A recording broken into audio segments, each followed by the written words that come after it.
Today we have in the studio with us Mr. George King, who is the chairman and CEO of the Infrastructure Group. Mr. King has over 25 years experience of the money markets, of finance and investing, all of which are important considerations for the developing world. George, we're delighted to have you here with us. Thank you very much. Tell us a little bit about the group, the Infrastructure Group. What's its central purpose?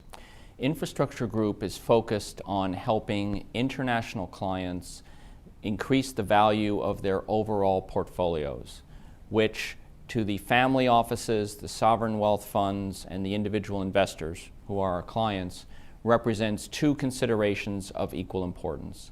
The first is the improvement of their asset allocations in financial instruments. We call that asset management.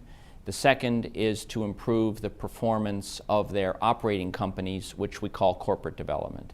So we focus 50% on asset management, 50% on corporate development for our international clients. Right, so it's about improving performance in a corporate sense. That's and true. Using money wisely and investing in the right places. Correct. And we would also say risk management in this world we live in today is an important part of our strategy as well. Well, risk is a part of investment, isn't it? Now, there is some volatility in the markets, isn't that true? Yes.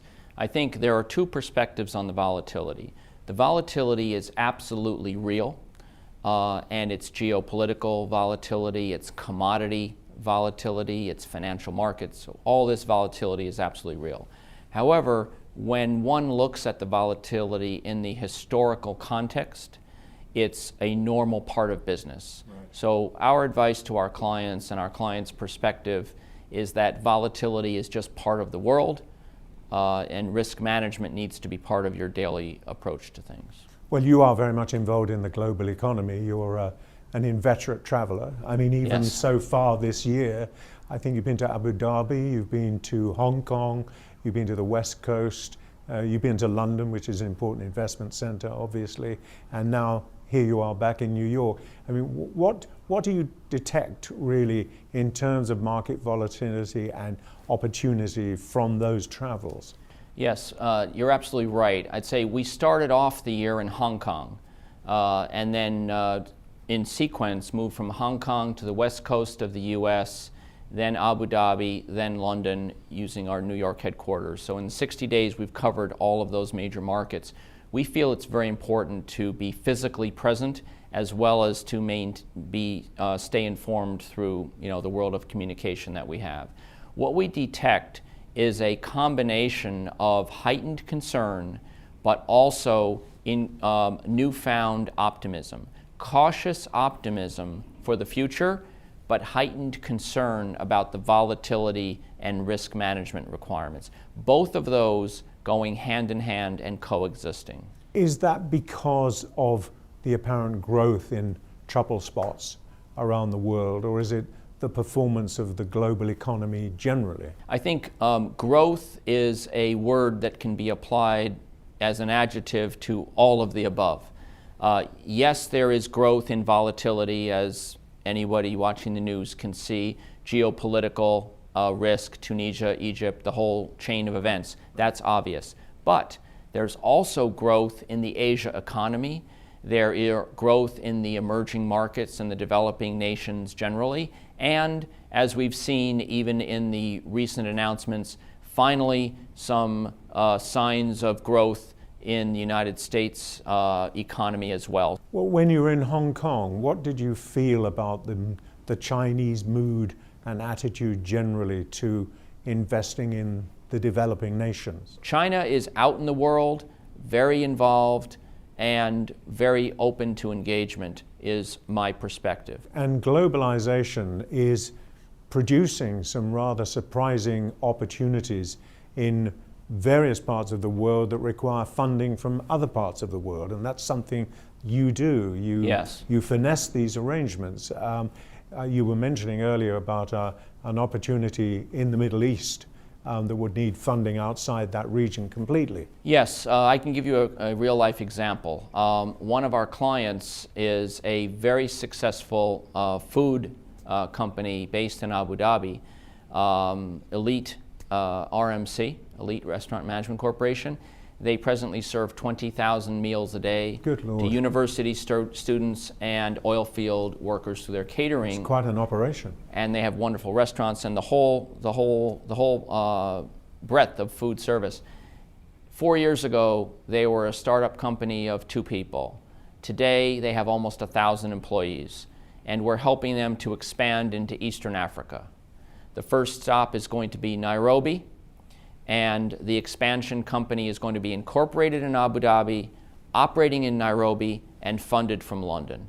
And I think that is a real-life classic example of what's happening in the world, and we in New York are putting this project together because we are the linkage between Abu Dhabi, Nairobi, and London. And so this is a real-life case study. And this will circle back to the Millennium Development Goals in terms of how jobs are really created in the real world for real people in Eastern Africa, for example. It's a very good example. Why was that picked? Why Nairobi particularly? Well, we started off with the relationships. You know, our philosophy is that to have a solid operating business, you need to have, of course, the corporate operations, but then you need a solid capital structure, you need solid corporate governance, and you need the right people. Right. And this was a situation where we had the right people, and we had some interesting relationships. We were able to connect the dots. We made the proposal to the various parties. We introduced everybody to each other, and now we're, through our corporate development arm, we are implementing this. This will create real jobs for real people on the ground in Nairobi that are sustainable. And it's this sort of economic development that will lead to the betterment of the countries where the Millennium Development Goals are focused. Absolutely, and we're going to come on to that in a moment. But just staying with London for a moment, is London a very suitable base for raising money for Africa because of its historic links? Is that why you went there? Absolutely. I think what I have found is that when it comes to Africa, if we're trying to raise donor money, the United States is a very good market, but if we're trying to raise commercial investment money, the United States, as a general matter, still sees Africa as a stretch. Right. They see all of the risk factors of Africa without necessarily seeing the positive aspects of Africa in many cases. Right. London has a different philosophy, as a generalization, different philosophy toward Africa. London views Africa as an analogy to the way the United States might view the Caribbean. Right. It's close enough, it's familiar enough, there's been interaction for centuries, and doing a commercial business deal in Africa out of London is normal mainstream business. Doing a commercial deal in Africa out of New York is not yet normal mainstream. I hope it will be at some point, but London was the right place to go for this project. In terms of the Millennium Goals, which you referred to, which this station supports and reflects and reports upon, the alleviation of poverty, we know that can't be done without growth in trade, which in turn requires growth in investment and money management and risk management, the things that your company does. Also, the sheer technology of communicating all of this, information, communications technology is vital. You've been very involved in that, in the setting up of the South-South network. Can you tell us what that network is and what its purpose is? Yes, I'd first like to say you're absolutely correct, Alan, that the ICT is fundamental to the success between 2010 and 2015 of the achievement of the Millennium Development Goals. That was recognized by the UN General Assembly in 2010. It's been recognized by the work of UNGAID, the wonderful private-public partnership that is pushing ICT and that has this enabler tool, this portal. So ICT is fundamental. A fundamental part of ICT is the telecommunication network. One of the things that we discovered at South-South News as we looked forward to disseminating the content through the Southern Hemisphere and the developing nations was that there were weaknesses, there were gaps in the telecommunications infrastructure that would enable our content to reach our audience. Right. So we set up a project under the umbrella of South-South News, which is called South to South Network Project. And the purpose of this project is to go to one country at a time, partner with the ICT ministry under the sponsorship of the head of state, Right. and identify where the gaps are in the telecommunications networks of that nation. But there must be so many gaps in so many nations. Where do you start? Where do you start your analysis? Well, we're starting with 5 countries in 2011. Ambassador Lorenzo had many countries that wanted to be on the list, but he had to pick 5, and that's what we did. So we have Dominican Republic, Antigua Barbuda, and then Kenya, Nigeria, and Benin. And those are the first 5 countries. And we're going to move as quickly as we can with the time and the financial resources that we have to complete those 5, and then we'll move on from there. But we're committed to not just identify the gap, but then to find the private sector companies and the funding sources to go in and repair those gaps so that we can help to ensure that there will be a modern telecommunications infrastructure so the content of South-South News and the ICT efforts toward the Millennium Development Goals all have a data superhighway, as we call it. Right. A data superhighway for the Southern Hemisphere and the developing nations. It's of vital importance, not just to the Millennium Goals, but to their individual growth. They can't achieve it without that. But that's going to require an enormous amount of private involvement, isn't it? Private capital. Yes, it will. And I think our approach is not to try to build Rome in a day, so to speak, but rather to go country by country and just take this and break it down into manageable pieces and work with one nation at a time, one ICT ministry at a time, and fill the gaps in a very pragmatic way. So if we can improve the telecommunications infrastructure in 5 specific countries as phase 1 and then go from there, we think that this will make a difference. So we've come a long way, really, haven't we? We've started with what might be considered as the conventional requirement for your company in raising money for certain projects.